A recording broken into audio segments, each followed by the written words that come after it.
दोस्तों अब आपका 11 स्टार्ट होने वाला है। कैप अलॉटमेंट का पहला कल पता चल गया है कि किसको किसको कॉलेज अलॉट हुआ कि नहीं हुआ। दोस्तों इस वीडियो के अंदर हम बहुत सारी बातें करने वाले हैं और ये वीडियो बहुत ज्यादा इंपॉर्टेंट है। प्लीज रिक्वेस्ट है बड़े भाई के नाते प्लीज इस वीडियो को पूरा लास्ट तक सुनना, क्योंकि इसके अंदर पूरी चीजें मैं बताने वाला हूँ। 11th आपको कैसे, कब, क्या गलतियां, क्या गड़बड़, सब चीजें। अगर आज अभी ये वीडियो स्किप करके जाओगे आगे बहुत ज्यादा पछतावा फील होगा, क्योंकि इसके अंदर मैं सब कुछ चीजें रख रहा हूं। बस एक चीज कमेंट मुझे आप लोगों की तरफ से चाहिए कि आप लोग एडमिशन कौन से कोर्सेज में ले रहे हो। आप साइंस में ले रहे हो या कॉमर्स में ले रहे हो या आर्ट्स में ले रहे हो। अगर आप साइंस में ले रहे हो तो आपका ग्रुप कौन सा है, पीसीएम ग्रुप ले रहे हो या पीसीबी ले रहे हो या तो पीसीएम बी ले रहे हो, क्या ले रहे हो। या कॉमर्स में आप क्या कर रहे हो, कॉमर्स में आप मैथ स्किप करके एसपी ले रहे हो, क्या कर रहे हो। प्लीज कमेंट बॉक्स में लिख के मुझे जरूर बताना, जिससे मुझे पता चलेगा कि मेरे पास कौन से टाइप के बच्चे ज्यादा है, तो उससे रिलेटेड मैं आप लोग की हेल्प कर पाऊंगा। इस वीडियो पे टारगेट लाइक मैं रखता हूँ 1000। अगर अपने प्रदीप सर के लिए कर पाओगे तो बहुत अच्छा लगेगा। एंड डिस्क्रिप्शन में गाइस साइंस एंड कॉमर्स के लिए स्पेशल व्हाट्सअप चैनल है, दोनों के लिए स्पेशल अलग 2027 11th बैच। तो प्लीज उसको ज्वाइन कर लेना, क्योंकि आगे सभी नोट, सभी चीजें, सब कुछ मिलेगा। स्टार्टिंग में ही बता देना चाहता हूँ, कोई भी कोर्सेज ज्वाइन करने की जरूरत नहीं, कोई भी ऑफलाइन क्लास ज्वाइन करने की जरूरत नहीं। सब कुछ बिल्कुल फ्री ऑफ कॉस्ट यहाँ मैं देने वाला हूँ, सब कुछ। और ये पिछले कई सालों से मैं 11th वाले बच्चों के लिए कर रहा हूँ। जब कोई 11th के लिए कुछ नहीं करता था ना, तब से मैं 11th के लिए पढ़ा रहा हूँ। कहाँ कैसे, वो सब चीजें बताने वाला हूँ। और आज 12th में अगर आप अच्छा स्कोर करना तो महाराष्ट्र में एक ही ऑप्शन है। और पिछले कई सालों से अगर वो इसी जर्नी को आप 11th से करते जाओ, क्योंकि देखो 10th में टाइम पास मजा मस्ती चलता है, 11th में करोगे लाइफ में आपकी मजा मस्ती हो जाएगी। समझ में आ रहा है। देखो दोस्तों, जब आप 11th स्टार्ट कर रहे हो तो सबसे पहली बात तो अपने सिलेबस को, पैटर्न्स को, बुक्स को देखना और समझना बहुत जरूरी है। आपका सिलेबस किस वाइज है, आपका फिजिक्स का पेपर किस तरह से आता है, कितना यूनिट टेस्ट में कितना होता है, फाइनल सेमेस्टर में कितना होता है, हाफ टर्म में किस तरह से रहता है। और पैटर्न्स के अंदर जो बुक्स होते हैं, बहुत सारे लोगों को मैं देख रहा हूँ, बहुत सारे लोग नॉलेज दे रहे हैं, उनको ठीक से लेटेस्ट पैटर्न के बारे में पता भी नहीं है, वो भी ज्ञान दे रहे हैं, जिससे एट द लास्ट लॉस आपका ही होगा। इसलिए बोल रहा हूँ जो बहुत दिनों से इसके अंदर है उन लोगों पे फोकस करो, जिससे आपको समझ में आएगा भाई करना कैसे रहता है। तो सिलेबस आपको अच्छे से समझना है, पैटर्न को अच्छे से आपको समझना है। बुक्स मैं बताना चाहूंगा, बुक्स आपका जो स्टेट बोर्ड का बुक है वही लो, कोई और बुक लेने की जरूरत नहीं है, कुछ भी लेने की जरूरत नहीं। मैं गारंटी बोल रहा हूं भाई, नहीं तो बहुत पछताओगे। और कुछ बुक लेने की जरूरत नहीं। इसके बाद नोट्स, और नोट्स तो मैं बिल्कुल फ्री ऑफ कॉस्ट प्रोवाइड करूंगा, तो और कुछ करने की जरूरत नहीं है। और कोई बुक लेने की जरूरत नहीं, तो 10 जगह इधर उधर बिना मतलब का पैसे बर्बाद करोगे। बुक्स ओनली स्टेट बोर्ड का ही रहता है, क्योंकि महाराष्ट्र, अगर आप महाराष्ट्र में एडमिशन ले रहे हो तो महाराष्ट्र के अंदर बोर्ड ने खुद से अपना बुक इसलिए बनाया है कि पहले क्या होता, जब मैं पढ़ता था उस समय पब्लिकेशंस के बुक होते थे, और पब्लिकेशंस के बुक होने की वजह से बच्चों को बहुत कंफ्यूजन होता था। एंड बहुत सारे पब्लिकेशंस के बुक इसका फायदा उठाते थे, बच्चों से ज्यादा पैसे चार्ज करते थे। इन्हीं चीजों को हटाने के लिए गवर्नमेंट ने जैसे 10th तक का बुक था वैसे बनाया। हमारे टाइम पब्लिकेशंस के बुक थे। अब ये तो बातें हो गई सिलेबस, पैटर्न एंड बुक्स। अब दूसरा कॉलेज। देखो दोस्तों, कॉलेज मैंने बच्चों को हमेशा एक चीज बोला है कि 11th 12th में अगर आप चाहते हो, अगर आप ये सोचते हो कि कॉलेजेस के अंदर आपकी पढ़ाई हो जाएगी, तो भाई बिल्कुल गलत सोच है। आप स्टार्टिंग में ही कुछ दिनों तक थोड़ा बहुत पढ़ाया जाएगा, स्टार्टिंग बहुत स्ट्रिक्ट होगा, और फिर इसके बाद गाइस बस इंपॉर्टेंट चीजें बताई जाएगी। पूरा सिलेबस कहीं भी खत्म नहीं किया जाता। कहीं कहा रेयरली, रेयरली कुछ कॉलेजेस है जिसके अंदर खत्म करते होंगे, बट बहुत सारे जगह जहां मैंने सुना है वहां टीचर बोले कि ये इंपॉर्टेंट नहीं, ये तुम्हारे एग्जाम में नहीं आएगा। क्योंकि बहुत सारे जगह पे 11th कॉलेज लेवल पे एग्जाम लिया जाता है, और कॉलेज लेवल पे एग्जाम, कुछ कुछ जगह पे कॉलेज लेवल पे एग्जाम लेके भी बहुत अच्छा करवाया जाता है। बट ज्यादातर जगहों पे ऐसा हाल होता है जहां कॉलेज लेवल पे एग्जाम लिया जाता है, वहां वो क्या करते हैं, ये नहीं आने वाला, उनको पता बस हम ही तो पेपर बनाने वाले हैं, तो हम जितना पढ़ाएंगे उसमें से बच्चों को दे देंगे और बच्चों के परसेंट आएंगे, बच्चों खुश हो जाएंगे। अरे भाई आपको 11th में 99% निकाल लेने में भी क्या फायदा होगा। आप 12th देने वाले, आपका नॉलेज ही अगर अगर आपका बेसिक ही बेकार है, तो भाई 12th में आप कुछ नहीं कर पाओगे। यहाँ वो रिलेशन बिल्कुल नहीं बनेगा कि आप 9th में नहीं पढ़े थे फिर भी 10th में जाके आपका 95% आपने स्कोर किया। अगर आप ये वो चीजें यहां सोच रहे हो तो भाई बिल्कुल अपने पैर पे कुल्हाड़ी मारोगे। क्योंकि 11th में आप बहुत सारी, अगर आपने स्टोरियां सुनी होंगी, अगर आपको पता होगा 10th में 95% स्कोर करने वाला बच्चा भी 12th में जाके फेल हो जाता है। उसका मेन रीजन होता है 11th में अच्छी तरीके से ध्यान नहीं देता, कॉन्फिडेंट होने के साथ ही वो ओवर कॉन्फिडेंट हो जाता है। और इसके साथ ही वो 12th में 11th में रहते रहते उसको सब सब्जेक्ट डिफिकल्ट लगने लगता है और धीरे धीरे उसकी पढ़ाई पे से मन हट जाता है कि स्टार्टिंग से वो फोकस नहीं करता है। स्टार्टिंग में हो सकता है 15-20 दिन बहुत जोश में रहता है और इसके बाद धीरे धीरे उसका कॉन्फिडेंस डाउन होने लगता है। जब उसको कुछ चीजें समझ में नहीं आती है तो धीरे धीरे वो दूरियां बनाने लगता है और सिलेबस धीरे धीरे उससे दूर जाने लगता है और फाइनली 12th में उसका परसेंटेज या तो बहुत डाउन हो जाता है या तो कुछ हद तक 90 के ऊपर लाने वाले बच्चों को भी मैंने फेल होते हुए देखा है अपनी गलतियों की वजह से। इसलिए दोस्तों कॉलेजेस के अंदर किसी भी चीज को आप लेके ब्लेम करोगे कि ये कॉलेज मेरा अच्छा नहीं, वो सब जगह का वैसे लगभग कुछ रेयरली केसेस को छोड़ के लगभग सब जगह का हाल वैसा ही है। एंड कॉलेजेस अगर आपकी इधर मैंने फिर से बोला अब तो वैसे तो सिलेक्शन हो चुका है, बहुत सारे लोग एडमिशन लेने भी चाह रहे होंगे, बट अगर आपका कॉलेज मॉर्निंग का है तो आपके लिए ज्यादा अच्छा है। क्यों ज्यादा अच्छा? देखो कॉलेज आपको क्यों चाहिए आपको पता, और इस बार से तो कंपलसरी भी किया जा रहा है, बायोमेट्रिक लगाया जा रहा है 11th और 12th वाले बच्चों के लिए।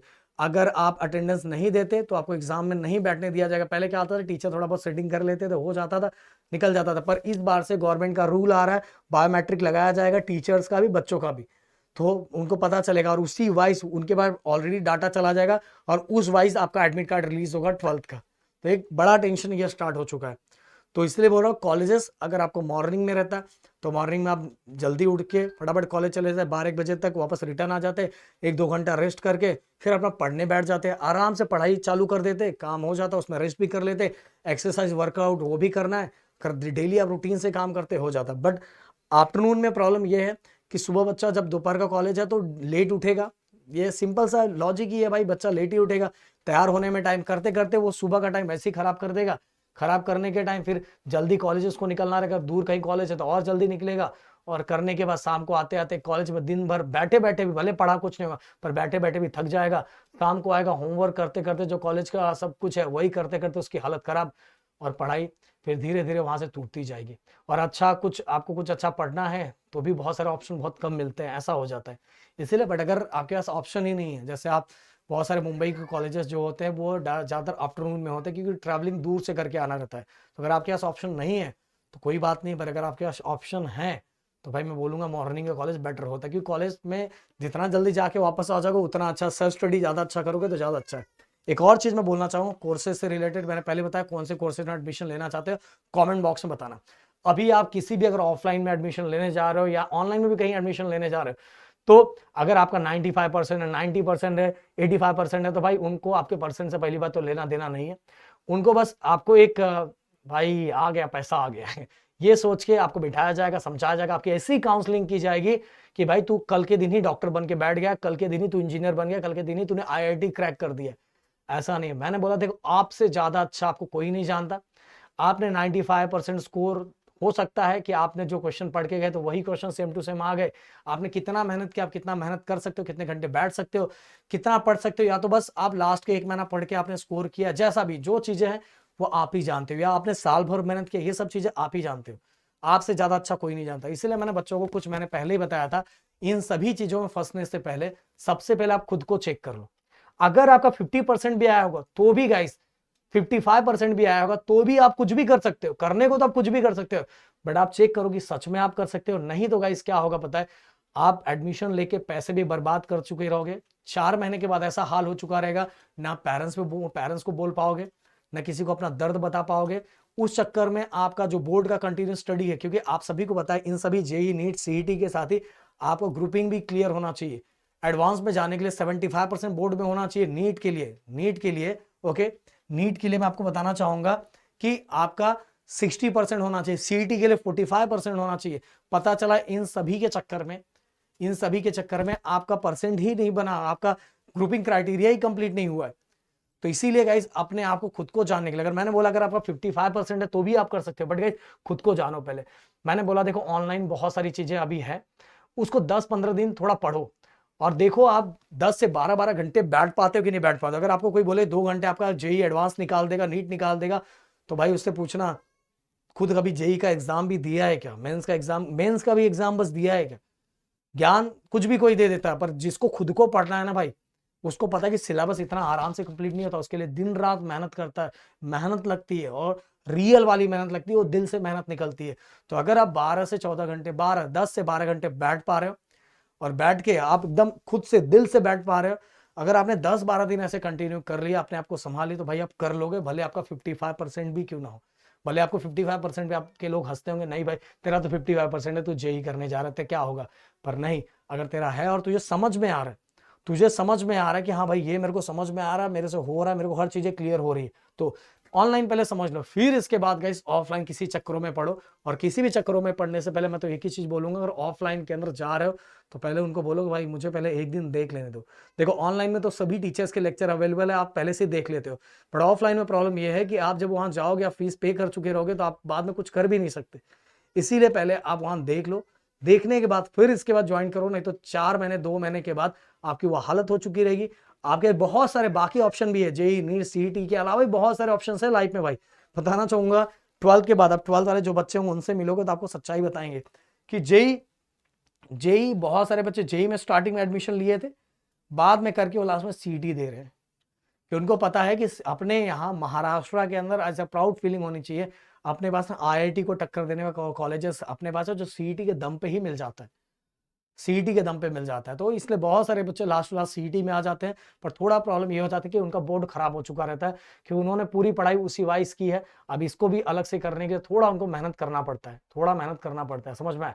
बहुत लोग बोलेंगे ये करेगा तो तेरा ये हो जाएगा, नहीं भाई, दोनों के लिखने का तरीका थोड़ा अलग अलग है, चीजें वही है, पर पैटर्न्स को लिखने का तरीका थोड़ा अलग है, उसको उस वाइज लिखा जाता है, इसको अलग। जैसे सीईटी आपका स्पीड मांगता है, आपका स्पीड बहुत कम टाइम के अंदर बहुत सारे क्वेश्चन सॉल्व करने होते हैं, तो हर चीजों का अलग अलग पैटर्न है, जिसको पता नहीं उस पर वो कुछ भी ज्ञान दे देता है। अब भाई लैंग्वेजेस, बहुत सारे बच्चे देखो पहले मराठी मीडियम के होंगे, हिंदी मीडियम के होंगे, वो डायरेक्ट आएंगे, अब यहाँ इनको इंग्लिश मिलने वाला है, तो उनको बहुत ज्यादा प्रॉब्लम होगा कि मैं कैसे करूँ। मैं बताना चाहूंगा बिल्कुल टेंशन मत लो, ऐसा बहुत सारा रिकॉर्ड है कि दूसरे मीडियम के बच्चे, मराठी और हिंदी मीडियम के बच्चे सबसे ज्यादा टॉप पे हैं 12th पे, ऐसा भी होता है। तो ये मीडियम्स को लेके दिमाग में टेंशन मत लो, आगे सभी चीजें आसान हो जाएगी। आप सेमी के बच्चे हो तो आपके लिए तो वैसे भी टेंशन नहीं, क्योंकि आपका जो साइंस और मैथ था वो इंग्लिश में ही था, समझ में। और एक और चीज मैं बोलना चाहूंगा, 11th के अंदर टीचर्स अगर आपके कॉलेजेस के अंदर ओनली इंपॉर्टेंट टॉपिक करवा रहे हैं, या तो आपके क्लासेस के अंदर भी बस इंपॉर्टेंट टॉपिक करवाया जा रहा है, पूरा सिलेबस आपका नहीं खत्म करवाया जा रहा है, तो भाई समझ लो आप बुरी तरह फंस जाओगे। आप 12th और 12th के बाद आपको जो भी एग्जाम्स देने, जेई नीट सीईटी जो भी देना है, ओके, आपका ड्रीम है कि आपको एनडीए का भी एग्जाम देना, जो भी देना है, तो बोल रहा हूं कि इंपॉर्टेंट के पीछे मत भागो, पूरे सिलेबस को डिटेल में खत्म करो, हर कॉन्सेप्ट को क्लियर करो। ये सभी इंपॉर्टेंट एग्जाम के टाइम देखा जाता है, क्या एग्जाम में आने वाला है वो उस समय रहता है, अभी हमें नॉलेज गेन करना रहता है। तो देखो मैंने फिर से बोला, कॉन्फिडेंट होना सही है, ओवर कॉन्फिडेंट बिल्कुल हो जाना गलत है। इसीलिए अपने सिलेबस पैटर्न एंड बुक्स को समझ के मैं बताना चाहूंगा। देखो अपने पास 2 चैनल है, प्रदीप गिरी कॉमर्स एकेडमी, कॉमर्स वाले बच्चों के लिए पूरे कॉमर्स के लेक्चर और 11 के भी लेक्चर लाइव चालू होने वाले हैं, बिल्कुल चालू। और अभी पूरे रिकॉर्डेड लेक्चर भी चैनल पे है। 12th वाला देखो चालू हो गया, 12th का कल एक सेशन था, ये देखो। अब गाइस साइंस वाले बच्चों के लिए तो बेसिकली मैं राहुल सर साइंस में ही है कितने सालों से, और महाराष्ट्र के the most powerful batch GDA, जो सबसे पावरफुल बैच, केमिस्ट्री के नंबर 1 टीचर्स, इसको सबसे ज्यादा बच्चे देखते हैं। ओके, फिजिक्स के 2 टीचर, तुरम खाड़ teacher Pradeep sir and Ajju sir. Math के लिए सबसे ज्यादा भरोसा किया जाने वाला राहुल सर, जाके शॉर्ट्स पे देखना 12th का पिछले कई सालों से रिकॉर्ड, ये वीडियो बस देख लेना। ये वाला इंजीनियरिंग ऐसे टीचर्स आपको पढ़ाएंगे, ये देखो ये नीचे आओ, ये तो सीईटी के है, ये देखो ये राहुल सर ने 2 दिन, और ऐसा इस साल ही नहीं, पिछले साल का, और पिछले साल भी ऐसा ही। तो और इतने सारे क्वेश्चंस, और उन क्वेश्चंस में से बस राहुल सर ने 2.5 घंटे का सेशन बस लिया था। हम ऐसा नहीं कि बहुत लंबा सेशन है, ओनली भाई दिमाग वही होता है कि अगर कम सेशन में लेके बच्चों के क्वेश्चन आ गए तो भाई मजा आ गया। फिर अगर मैं 12 घंटे 14 घंटे सेशन ले रहा हूं तो उसमें से क्वेश्चन आने वाले ही है, और अगर मैं 2-2.5 घंटे का सेशन, 3 घंटे का सेशन ले रहा हूं, उसमें बोला बस यही पढ़ के जाओ, तो आपकी बल्ले बल्ले हो जाएगी। जाके यहाँ के नीचे के कॉमेंट पढ़ो, इवन लाइव में भी हमने बच्चों को पेपर रिव्यू सब कुछ बताया, जाके देखो आपको समझ में आएगा। तो इसलिए बोल रहा हूँ कुछ टेंशन लेने की जरूरत नहीं, जैसे से हम जो बताएंगे सब चैप्टर इस चैनल पे दिया हुआ, इसको सब्सक्राइब करके रख लो, पढ़ना स्टार्ट कर दो। अभी नहीं कर रहे हो तो 4-5 दिनों के बाद पढ़ना स्टार्ट कर देना। देखोगा इसमें बोल रहा हूँ आपका कॉन्फिडेंस लेवल धीरे धीरे बढ़ना स्टार्ट हो जाएगा। बैटरी चार्ज करके रखो, बैटरी को डिफ्यूज बिल्कुल नहीं करना है। स्टार्टिंग में बैटरी चार्ज रहती है और बाद में हमें पर आ जाता है और धीरे धीरे हम पढ़ना छोड़ देते हैं, ये बिल्कुल नहीं करना है। तो शायद अगर कुछ और भी डाउट है तो कमेंट बॉक्स में लिख देना। मिलते हैं हम जल्दी। Thank you so much guys, जय हिंद दोस्तों।